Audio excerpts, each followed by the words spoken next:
Bullies humiliated shy girl, her revenge plan was genius. Emotional story. A story by Heartfelt Tales. The sound of laughter echoed through the empty hallway as 15-year-old Maya Chen pressed her back against the cold bathroom wall, tears streaming down her face. The taste of humiliation lingered in her mouth as she watched three boys walk away, their cruel laughter bouncing off the walls like daggers to her heart. What they had just forced her to do was unthinkable, but what Maya didn't know was that this moment would become the catalyst for a transformation that would leave her tormentors frozen in their tracks. If this story touches your heart, please like, share, comment, and subscribe to Heartfelt Tales for more inspiring stories of courage and redemption. Maya had always been the invisible girl at Westfield High School. With her thick glasses, worn-out clothes, and naturally quiet demeanor, she had mastered the art of blending into the background. Her parents worked double shifts at the local diner just to make ends meet, leaving Maya to navigate the treacherous waters of high school alone. She found solace in books and her secret passion for martial arts videos she watched online, dreaming of a world where she could stand up for herself. The three boys who had made her life a living hell were Tyler Morrison, Jake Stevens, and Brett Collins. Tyler was the ringleader, a star athlete whose family's wealth had bought him popularity and immunity from consequences. Jake was his loyal enforcer, always ready to escalate situations with his fists. Brett was the follower, the one who laughed the loudest at others' pain to mask his own insecurities. Together, they ruled the school through fear and intimidation. The bathroom incident wasn't their first attack on Maya, but it was the most degrading. They had cornered her during lunch break, forced her to her knees, and made her drink from the toilet bowl while they recorded it on their phones. The video was already spreading through social media, and Maya knew that by tomorrow, the entire school would have seen her at her most vulnerable moment. That night, Maya sat in her small bedroom, staring at her reflection in the cracked mirror. Her eyes were swollen from crying, her spirit crushed, but somewhere deep inside, a flame began to flicker. She had reached her breaking point, and sometimes, that's exactly where transformation begins. Maya's mother, Linda, worked as a night shift nurse at the hospital, and her father, David, was a janitor at the local college. They had immigrated from Taiwan when Maya was 5, carrying nothing but dreams and determination. They had sacrificed everything to give their daughter a better life, and Maya couldn't bear the thought of disappointing them by dropping out of school. The next morning, Maya made a decision that would change everything. Instead of hiding in the library during lunch, she walked into the cafeteria with her head held high. The whispers and pointing fingers felt like physical blows, but she didn't falter. She sat at her usual empty table and opened her book, pretending to read while her mind raced with possibilities. Tyler and his crew approached her table with their usual swagger, expecting to find the same broken girl they had humiliated yesterday. But something in Maya's eyes had changed. When Tyler grabbed her book and threw it on the floor, Maya stood up slowly, her voice steady despite the tremor in her hands. "Pick it up," she said quietly. The cafeteria fell silent. Tyler laughed, thinking he had misheard. "What did you say, toilet girl?" "I said, pick it up." Maya's voice was stronger now, carrying across the silent room. Tyler's face reddened with anger. He wasn't used to being defied, especially not by his favorite victim. He lunged forward to grab Maya's arm, but what happened next left everyone in the cafeteria stunned. In one fluid motion, Maya caught Tyler's wrist, twisted it with precision, and used his own momentum to flip him over her shoulder. The star athlete hit the floor hard, gasping for air as his friends stared in shock. Jake rushed forward, but Maya was ready. She sidestepped his clumsy attack and delivered a precise strike to his solar plexus, dropping him to his knees. Brett, seeing his friends on the ground, backed away with his hands raised. "How did you do that?" he whispered. Maya looked down at Tyler, who was struggling to get up, his face a mixture of pain and disbelief. "I've been watching martial arts videos for 3 years," she said calmly. "I've been practicing in secret, waiting for the day I would need to defend myself. Today was that day." The cafeteria erupted in cheers and applause. Students who had been silent witnesses to months of bullying were now on their feet, celebrating Maya's courage. Teachers rushed in to restore order, but the damage was done. The video of Maya's defense spread even faster than the humiliating footage from the day before. But Maya's revenge wasn't about the physical confrontation. It was about what happened next. The 3 boys were taken to the principal's office, where they expected to get Maya in trouble for fighting. Instead, they found themselves facing a different kind of justice.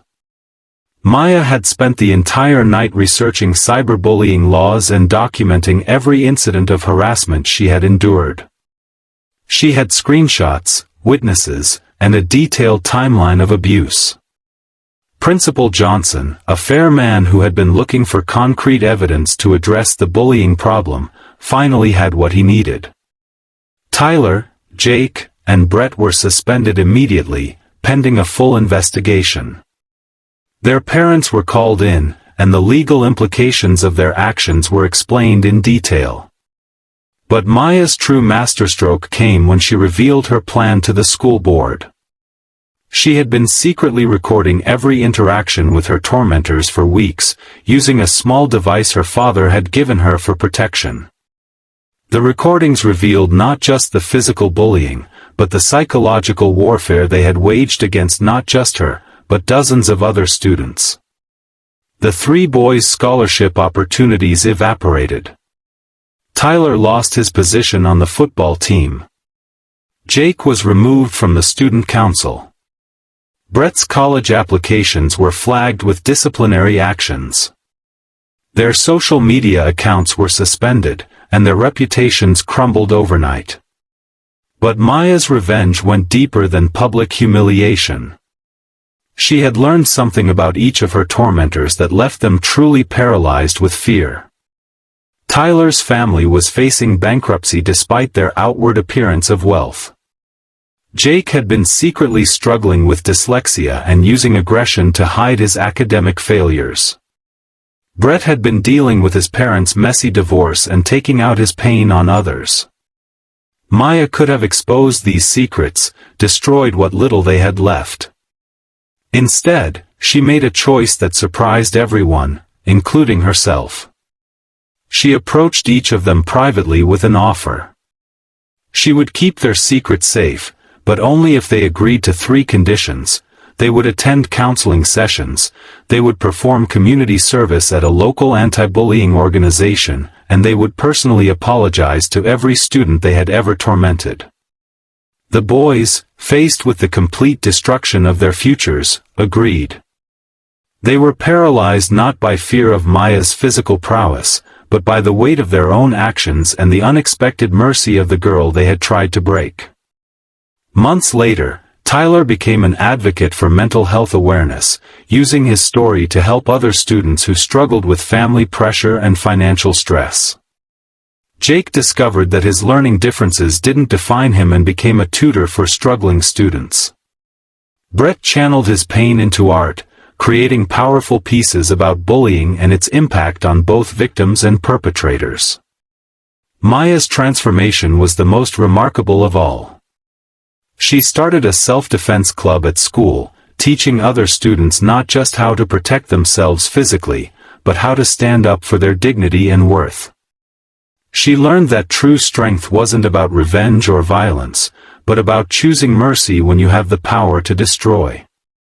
The girl who had once been invisible became a beacon of hope for every student who had ever felt powerless. Her story spread beyond the walls of Westfield High, inspiring anti-bullying campaigns and demonstrating that sometimes the most powerful revenge is choosing to break the cycle of hurt. Her parents, Linda and David, watched their daughter's transformation with tears of pride. They had given her the foundation of resilience and compassion, but Maya had built something beautiful from the ashes of her pain. On graduation day, Maya stood at the podium as valedictorian, looking out at a sea of faces that included her former tormentors, now transformed into allies. She spoke about the power of choosing courage over comfort, mercy over revenge, and growth over bitterness. "The day I was forced to drink from that toilet bowl," she said, her voice carrying across the silent auditorium, "I thought my life was over." But sometimes, our lowest moments become the foundation for our greatest triumphs. I learned that we all have the power to choose who we become, regardless of how others treat us. I chose to become someone who lifts others up rather than tears them down. The standing ovation lasted for minutes, but Maya's impact would last for generations. She had discovered that the sweetest revenge isn't destroying your enemies, but transforming them into friends. She had learned that true strength comes not from the ability to inflict pain, but from the courage to heal it. Maya's story became a legend at Westfield High, told and retold to new generations of students who faced their own battles with bullying and self-doubt. Her picture hung in the guidance counselor's office with the inscription, "Courage isn't the absence of fear, but the decision that something else is more important than fear." The three boys who had tried to break her spirit became some of her closest friends, bound together by their shared journey from darkness to light. They learned that redemption is possible for everyone, but it requires the courage to face your mistakes and the humility to change. Maya went on to study psychology and law, dedicating her life to protecting vulnerable students and reforming anti-bullying policies. She never forgot the girl who had trembled in that bathroom, because that girl had taught her the most important lesson of all: our greatest weakness can become our greatest strength when we choose to transform pain into purpose. The video of Maya's confrontation with her bullies was eventually taken down from social media, but the story of her courage lived on. It became a reminder that every person has the power to change their story, no matter how dark the beginning might be. Maya's revenge had indeed paralyzed her tormentors, but not with fear or pain. She had paralyzed them with the overwhelming realization that they could be better than their worst moments, and that sometimes, the most powerful response to cruelty is unexpected kindness.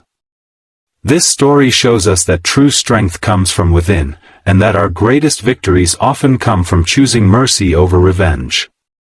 If Maya's journey of transformation inspired you, please like this video, share it with someone who needs to hear this message, comment with your thoughts on courage and redemption, and subscribe to Heartfelt Tales for more stories that touch the heart and inspire the soul.